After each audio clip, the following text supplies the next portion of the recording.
നമ്മളുടെ ചുറ്റുമുള്ള ടെക്നോളജി നമ്മളൊക്കെ ചിന്തിക്കുന്നതിൻ്റെ അപ്പുറമുള്ള രീതിയിൽ വളർന്നുകൊണ്ടിരിക്കുകയാണ്. അതിലേക്കൊരു പുതിയ പ്രൊഡക്റ്റും കൂടെ വന്നിട്ടുണ്ട്. റാബിറ്റ് R1 എന്ന് പറയുന്ന ഒരു ഇൻ്റലിജൻറ്റ് മൊബൈൽ ഡിവൈസ്.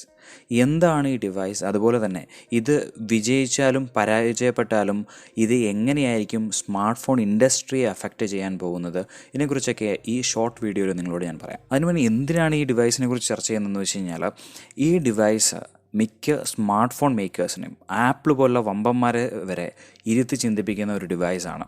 അത്രയധികം ഫീച്ചേഴ്സ്, ഇൻ്റലിജൻറ്റ് ഫീച്ചേഴ്സ് ഈ ഡിവൈസിൻ്റെ ഉള്ളിൽ വന്നിട്ടുണ്ട്. ഇത് ചിലപ്പോൾ ഉടനെ തന്നെ നമ്മളൊക്കെ ഉപയോഗിക്കുന്ന സ്മാർട്ട് ഫോണുകളിലേക്കും വന്നേക്കാം. അതുകൊണ്ട് നിങ്ങളും ഇതിനെക്കുറിച്ച് അറിഞ്ഞിരിക്കുന്നത് നല്ലതാണ്. ഈ കഴിഞ്ഞ ഇടയ്ക്ക് ഞാൻ ചെയ്തൊരു വീഡിയോ ഞാൻ തുടങ്ങിയത് തന്നെ ഇങ്ങനെ പറഞ്ഞുകൊണ്ടായിരുന്നു, smart phones are getting boring. ആ സ്റ്റേറ്റ്മെൻറ്റിനെ ഒത്തിരി പേര് കമൻറ്റ് സെക്ഷനിൽ എതിർത്തില്ല. കാരണം അതൊരു പച്ച യാഥാർത്ഥ്യമാണ്. കഴിഞ്ഞ കുറച്ച് വർഷങ്ങളായിട്ട് സ്മാർട്ട് ഫോൺ ടെക്നോളജിയുടെ കാര്യത്തിൽ കാര്യമായിട്ടുള്ള റെവല്യൂഷണറി ആയിട്ട് എന്തെങ്കിലും നടന്നിട്ടുണ്ടോ? ഇല്ല. ഫോൾഡബിൾ ഫോൺസ് വന്നു എന്നുള്ളൊരു നല്ല കാര്യമല്ലാതെ എടുത്തു പറയത്തക്കതായിട്ടുള്ള ഒന്നുമില്ല. എന്നാൽ ഈ കഴിഞ്ഞ ഇടയ്ക്ക് ഗൂഗിളിൻ്റെ ജെമിനി പ്രൊജക്റ്റും അതിൻ്റെ നാനോ വേർഷൻ ഗൂഗിൾ പിക്സൽ 8 പ്രോയിലോട്ടൊക്കെ വരുന്നതൊക്കെ വെച്ചിട്ട് നമുക്ക് കുറച്ച് എക്സൈറ്റ്മെൻറ്റ് ഉണ്ടായിരുന്നു. സാംസങ് ഈ കഴിഞ്ഞ ഇടയ്ക്ക് ഒരു ടീസർ വീഡിയോ ഇറക്കിയിരുന്നു.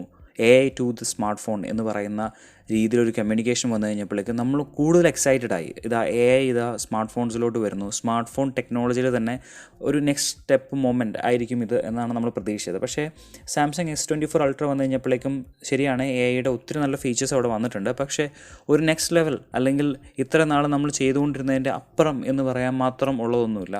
പ്രത്യേകിച്ചൊരു മാറ്റവുമില്ലാതെ, പ്രത്യേകിച്ചൊന്നും എക്സൈറ്റിംഗ് ആയിട്ട് സംഭവിക്കാത്തൊരു മാർക്കറ്റിലോട്ട് നിങ്ങൾ എന്തെങ്കിലും ഇപ്പോൾ ചെയ്തേ പറ്റൂ, ഇല്ലെങ്കിൽ ഞങ്ങൾ ചെയ്യും എന്നിട്ടുള്ള രീതിയിൽ ഒരു സ്റ്റാർട്ടപ്പ് കമ്പനി വന്നിട്ടുണ്ട്. റാബിറ്റ് എന്നാണ് ഈ കമ്പനിയുടെ പേര്. ഇവരുടെ ഫസ്റ്റ് പ്രൊഡക്റ്റ് R1 എന്ന് പറയുന്നത് വിജയിക്കുമോ ഇല്ലയോ എന്നൊന്നും അറിയത്തില്ല. ആ കമ്പനിക്ക് തന്നെയും ഇതൊരു ടെസ്റ്റ് പ്രൊഡക്റ്റ് പോലെയാണ് എനിക്ക് തോന്നിയിട്ടുള്ളത്. പക്ഷേ ഇത് തീർച്ചയായിട്ടും ആപ്പിളിനെ പോലുള്ള വമ്പന്മാരെ വരെ ഇരുത്തി ചിന്തിപ്പിക്കും. നമ്മളിപ്പോൾ പണിയെടുത്ത് തുടങ്ങണം, ഇല്ലെങ്കിൽ പിള്ളേർ വന്നിട്ട് ഈ മാർക്കറ്റ് മൊത്തം മാറ്റിമറിക്കുമെന്ന് അവർക്കിപ്പോൾ മനസ്സിലായിട്ടുണ്ടാവും. എന്താണ് ഈ പ്രൊഡക്റ്റ്? ഇതൊരു സ്മാർട്ട് ഫോൺ ഒന്നുമല്ല. റാബിറ്റ് R1 എന്ന് പറയുന്നത് ഒരു ഇൻ്റലിജൻറ്റ് ഫോൺ എന്ന് വേണം നമുക്ക് പറയാൻ കഴിയും. കാരണം ഒരു സ്മാർട്ട് ഫോൺ എന്ന കൺസെപ്റ്റിൽ നിന്ന് ഒത്തിരി മാറി ചിന്തിക്കുന്നൊരു സിറ്റുവേഷനാണ് ഇവിടെ ഉള്ളത്. ഇവരുടെ കീനോട്ട് തുടങ്ങുന്നത് തന്നെ ഐഫോൺ ഫസ്റ്റ് അവതരിപ്പിച്ചപ്പോൾ എങ്ങനെയായിരുന്നു സ്റ്റീവ് ജോബ്സ് അപ്പോഴുണ്ടായിരുന്ന ഫോണുകളെ കമ്പയർ ചെയ്ത് ഇത് പഴഞ്ചനാണ്, പുതിയൊരു രീതി വേണം എന്ന് പറഞ്ഞത്. അതുപോലെ തന്നെ ഇവർ ഇപ്പോൾ ഉള്ള സ്മാർട്ട് ഫോൺ ഇൻ്റർഫേസുകളെല്ലാം നിർത്തിയിട്ട് പറഞ്ഞു ഇതൊന്നും പോരാ, ഇതിൻ്റെ അപ്പുറം എന്തെങ്കിലും ചെയ്യണമെന്ന്. അപ്പോൾ അങ്ങനെ വന്നിട്ടുള്ളൊരു സിസ്റ്റമാണിത്. ഇത് ലാർജ് ആക്ഷൻ മോഡലിനെ ബേസ് ചെയ്തിട്ടുള്ള ഒരു OSൽ വർക്ക് ചെയ്യുന്ന ഒരു സ്മാർട്ട് ഡിവൈസാണ്. കൂടുതൽ കോംപ്ലിക്കേറ്റ് ചെയ്യുന്നില്ല, ഇതൊരു ഫോൺ പോലെ തന്നെയാണ്. സിം ഉപയോഗിച്ചുകൊണ്ട് ഇത് പ്രവർത്തിക്കും. എന്നാൽ ഇതിന് വലിയ ഫ്ലാഷി ആയിട്ടുള്ള ഒരു പ്രോസസ്സറോ ഭയങ്കര ഫീച്ചേഴ്സോ നമ്പേഴ്സ് കാണിക്കാനായിട്ടുള്ള എന്തെങ്കിലും ഒന്നും ഇല്ല. ജസ്റ്റ് നിങ്ങൾ ഇതിനോട് എന്തെങ്കിലും സംസാരിച്ചു കഴിഞ്ഞാൽ അതിന് ഒത്ത റെസ്പോൺസ് വരികയും നിങ്ങളൊരു കാര്യം ഇതിനോട് ചെയ്യാൻ പറഞ്ഞാൽ അത് ചെയ്തെടുക്കുകയാണ് ഈ ഡിവൈസ് ചെയ്യുന്നത്. ഈ കഴിഞ്ഞിടയ്ക്ക് നമ്മൾ AI പിന്നിനെ കുറിച്ചൊരു വീഡിയോ ചെയ്തിരുന്നു. അപ്പോൾ ആ വീഡിയോയിൽ AI പിൻ എന്താണെന്ന് നിങ്ങൾക്ക് മനസ്സിലായിട്ടുണ്ടാവും. നിങ്ങളിതുവരെ ആ വീഡിയോ കണ്ടിട്ടില്ലെങ്കിൽ ജസ്റ്റ് ഒന്ന് കണ്ടു നോക്കുക. അപ്പോൾ ജസ്റ്റ് നമ്മൾ സംസാരിക്കുന്ന വോയിസ് വെച്ചിട്ട് നമുക്ക് എന്താണോ ആവശ്യം അത് ചെയ്തെടുക്കാൻ വേണ്ടിയുള്ള ഒരു സംവിധാനമായിരുന്നു AI പിൻ. പക്ഷേ അതിനുള്ളൊരു വലിയ ലിമിറ്റേഷൻ എന്താണെന്ന് വെച്ച് കഴിഞ്ഞാൽ അത് ഷർട്ടിലൊക്കെ എവിടെയെങ്കിലും പിൻ ചെയ്തുകൊണ്ട് നടക്കണം. അപ്പോൾ അങ്ങനെയൊക്കെ ഒരു പ്രാക്ടിക്കൽ ഡിഫിക്കൽട്ടി ഉണ്ടായിരുന്നു.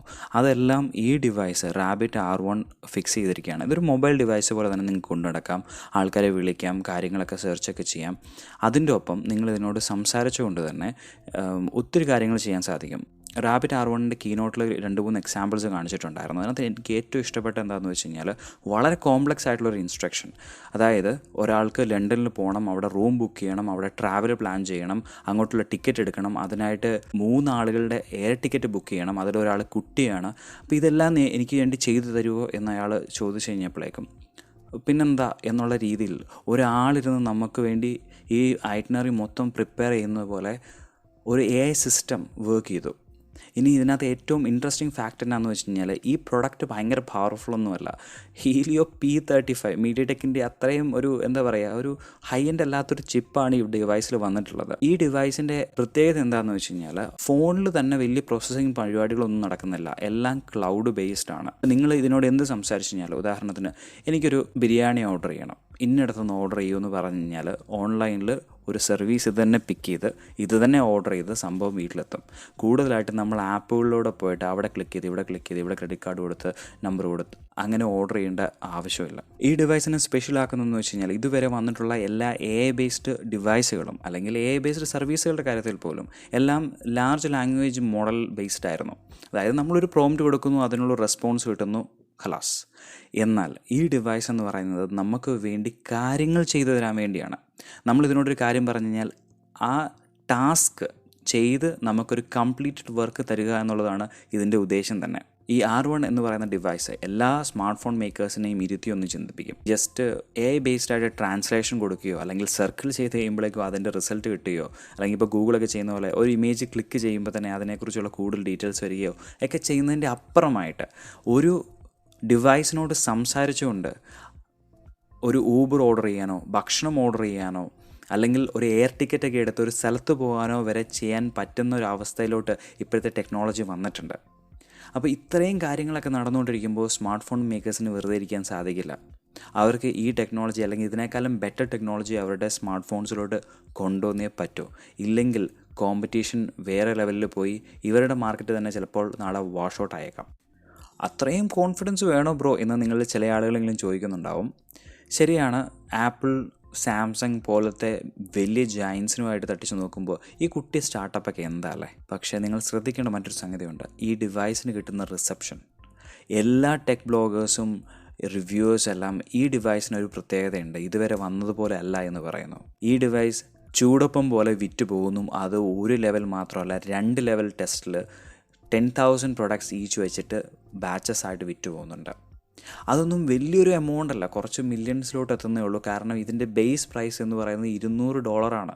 അതിന് വേറെ സബ്സ്ക്രിപ്ഷനോ കാര്യങ്ങളോ ഒന്നുമില്ല. വൺസ് ഒരു എമൗണ്ട് പേ ചെയ്ത് കഴിഞ്ഞാൽ അത്രയേ ഉള്ളൂ. ആപ്പിൾ പോലത്തെ കമ്പനിക്ക് അത് ടിഷ്യൂ പേപ്പർ മേടിക്കുന്ന പൈസയാണ്.